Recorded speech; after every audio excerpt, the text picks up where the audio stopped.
Hello and welcome to another update video about GALA. So yeah, here we have the situation similar to AVAX. AVAX also makes it quite difficult to say at the moment, are we in a wave 4 or are we actually already finished with this move up as indicated on the chart currently, and we're now in a wave 2. This is basically impossible to say at this stage. Therefore, we need to have a good strategy around it, yeah, or wait until we have more clarity, you know. So first scenario assumes that we've moved up here in 5 waves. It's already in. We did explain that in previous videos. We've got enough waves to the upside. That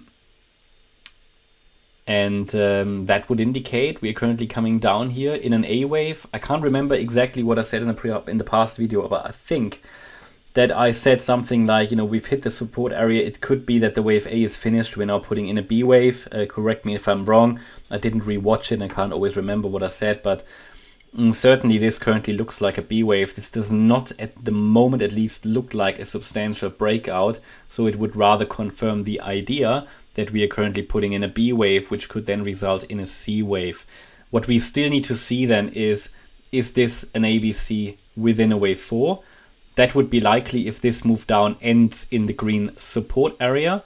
But if we drop below the green support area here at 3.41 cents, then we are most likely in a wave 2, because the wave 2 would normally pull back stronger.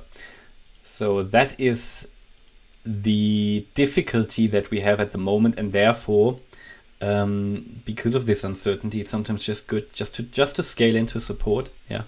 That's how I would deal with it if I wanted to trade this. I would just scale into this support area, and if it fails, you know, then I've got my stop loss below the support area. I wouldn't set it too tight, otherwise there's a risk you just get a fake out stop, but somewhere below 3.41 cents, yeah, the stop loss. And if it obviously breaks, then you can scale back in lower in the wave 2. That's sort of how to deal with this stuff. I mean, anybody who used the support area already is already in profit, because first of all, you could have used it here and then here again, because the way this looks like is that there is a good chance this was an A wave low.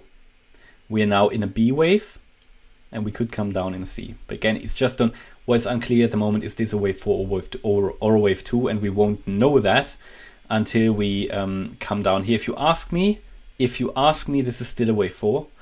If I had to give you my personal preference, and the reason is that this A wave was quite shallow. So I think it leaves enough space for the C wave to end here. Yeah, but obviously I am not doing any crystal balling here, so I don't know. We will not know until we come in down here in the C wave and we are turning around. But you never know. Yeah, and that's the uncertainty in the markets. You never know. You can assume, but really all you can trade is what's in front of you.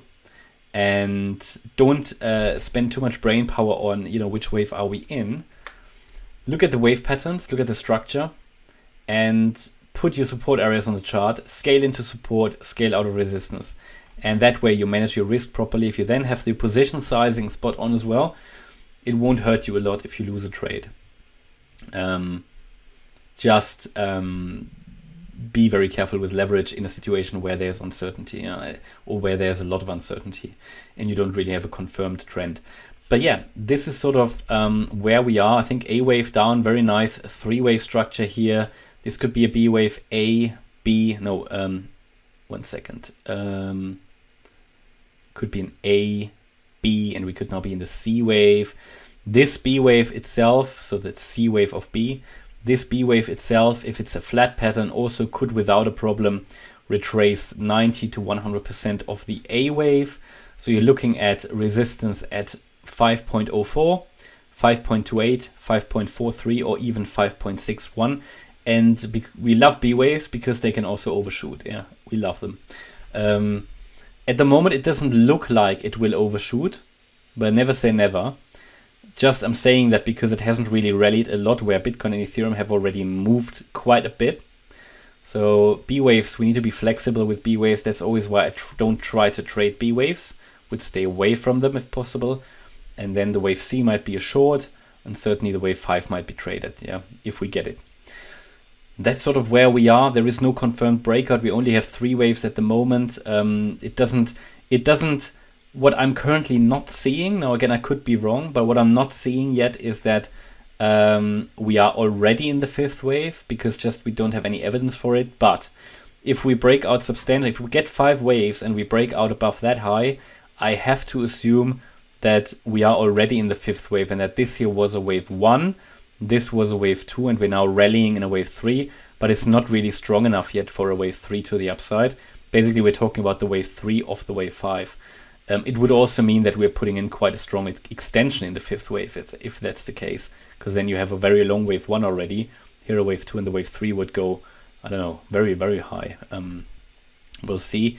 But again, that's secondary, because that's exactly the reason why scaling in support areas is so important, because in the end it doesn't really matter what's coming. It could be a wave 3, it could go super bullish and you already have a position open. So, but yeah, that's sort of where we are here with GALA at the moment. Maybe tomorrow we have a bit more clarity. We'll see how we react to these highs, if the B wave is turning around. And I will certainly keep you updated. I hope you liked the update about GALA. If you did, please hit the like button, leave a comment and subscribe.